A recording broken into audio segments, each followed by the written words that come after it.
Are we together? Because of I'm not of the world. So the world, persecuted me. This is Christ. Are we together in the book of John? So Christ gives us this picture of looking at himself as we understand how the world mistreated him. That we should also expect the same. This is why when he prayed on John chapter 7, that God, I pray that you don't take them from the world, but you be with them in the world. The show of what? Because Christ understood the times, understood the situation, understood how we're supposed to go through in order to make it to the promised land. Now, brethren, if we understand, what I've just said to you, now the Bible says we need to be sober. Are we together? Because of when you're not sober, the word sober is used to somebody who's not drunk. When you're not drunk, then they use the word that you are sober. And also the word sober, it's used to somebody, who, his mind is there, who is attentive.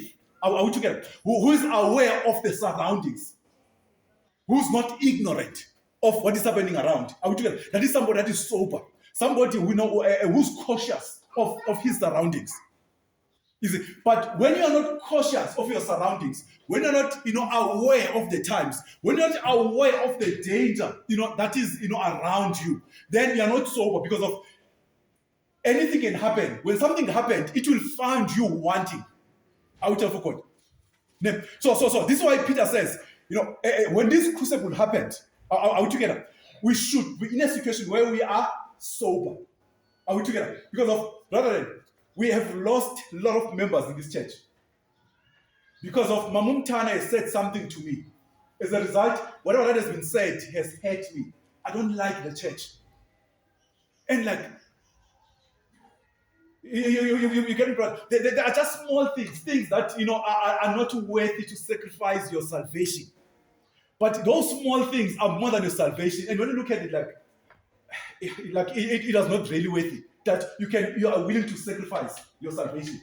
You see, you've been praying, trying to get employment, but nothing is coming forth, and you start getting disappointed, from God. But God, I saw others, are succeeding, are moving, but look at me, and yet I call myself by your name, but my life is stagnant. My life is standstill. You see, why should I continue, praying? Why should I continue, praising you? And yet I cry every day and every night, and yet nothing happens. Are we together? So these are the crucibles. So Peter says, brethren, be sober, because of these things are going to happen. Let me give an example, Dennis, to qualify my statement. There's a certain pastor, who used to go and, comfort, the one that have lost the loved ones, giving them a wonderful messages and comforting them and encouraging them. You see, at a certain point, it happened also to him where he lost, a very close person to him.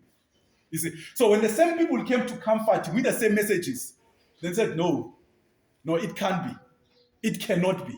Where was God? And that person, that person is no longer with us. Then the question you wonder about, if you believe in the same words to comfort others, when the same words comes to you, you don't believe them.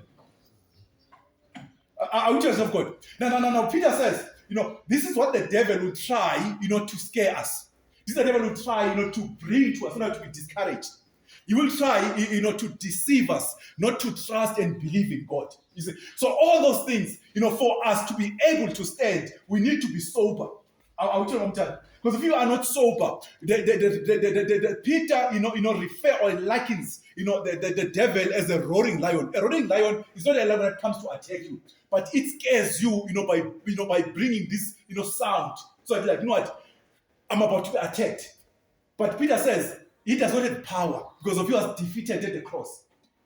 Christ has defeated him.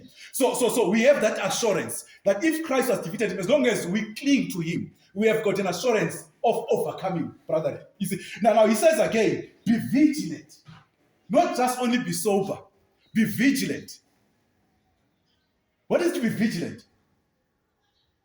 When someone says, be vigilant, Dennis, how can you say you are in a state of being vigilant?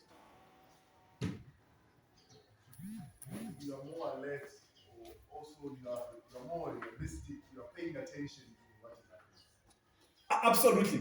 This morning's lesson, very powerful lesson. When I listen, to the brothers, explaining the issue of the three angels' message in relation to what is happening in the world today. How many of us are concerned? We just have we still having the COVID. Just your phone. Are we together? Things are happening, and sometimes you wonder: is this coincident? What is happening? What is going on around the world? Are we together? Why